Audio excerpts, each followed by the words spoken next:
మీరు ఎప్పుడైనా నోటీస్ చేశారా? టీ షర్ట్స్ ఒక వాష్ అయిన తర్వాత సైడ్‌కి ట్విస్ట్ అవుతాయి. ఎందుకు అనుకున్నారు? Hi everyone. Welcome to need own family. మీరు ఎప్పుడైనా నోటీస్ చేశారా? ఒక వాష్ అయిన తర్వాత టీ షర్ట్ ఎందుకు ట్విస్ట్ అవుతుందో? అది main fabric cutting direction problem అనమాట. ఫ్యాబ్రిక్‌ని సరిగ్గా కరెక్ట్ డైరెక్షన్‌లో కట్ చేయకపోతే ఒక వాష్ అయిన తర్వాత క్లాత్ అనేది ష్రింక్ అయ్యి ట్విస్ట్ అవుతుంది. సో, నేను ఈ వీడియోలో క్లియర్‌గా ఎక్స్‌ప్లెయిన్ చేస్తాను మీకు. సో, మీకు ఇంకా క్లియర్‌గా అర్థమవ్వడానికి నేను ఒక చిన్న ఎగ్జాంపుల్‌ని అయితే చేసి చూపెడతాను ఈ వీడియోలోని. ఓకే. సో, ఇదొక పేపర్. సో, దీన్ని అందాకలకి మీరు ఒక మెటీరియల్ అనుకోండి, ఫ్యాబ్రిక్ మెటీరియల్. సో, దీన్ని ఇలా చూసారు కదా! ఈ స్ట్రెయిట్ లైన్ మీకు కనిపిస్తుందా? ఇది మార్జిన్ అనుకుందాం. ఓకేనా? సో, ఫ్యాబ్రిక్ ఓపెన్ చేసినప్పుడు ఈ కటింగ్ అనేది స్ట్రెయిట్‌గా వచ్చిందనుకోండి. లెట్స్ సీ చూపిస్తాను చూడండి.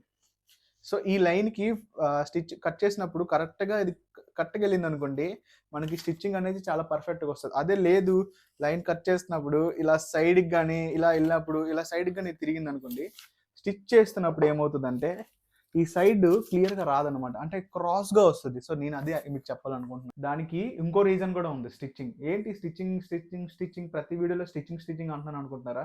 స్టిచ్చింగ్ అనేది మెయిన్ కీ రోల్ ప్లే చేస్తుంది ప్రతి ఒక్క ఫ్యాబ్రిక్‌లో. మెయిన్‌గా మనం చూసుకోవాల్సింది స్టిచ్చింగ్. అయితే ఇక్కడ ఎందుకవుతదంటే, ఒకవేళ కటింగ్ అనేది సరింగా ఒక షేప్‌లో లేకపోతే సైడ్‌కి డిస్టోర్ట్ అవుతుందన్నమాట. సో, నేను మన నీ డౌన్ కోసం టీ షర్ట్స్‌ని మ్యానుఫ్యాక్చరర్ దగ్గర నుంచి తీసుకున్నప్పుడు మెయిన్‌గా నేను ఇవే చెక్ చేస్తాను. Fabric grain and stitching alignment ఎలా ఉందో ఏంటో. ఓకేనా? సో, ఇంకా మీకు స్ట్రీట్ వేర్ నాలెడ్జ్ కోసం ఇంకా ఎక్కువ తెలుసుకోవాలి అనుకుంటే మన అకౌంట్‌ని అయితే ఫాలో చేసి పెట్టుకోండి. ఓకే. మోర్ వీడియోస్ వస్తూనే ఉంటాయి. ఆర్డర్స్ కొరకు మీరు డీఎం చేయండి. By everyone.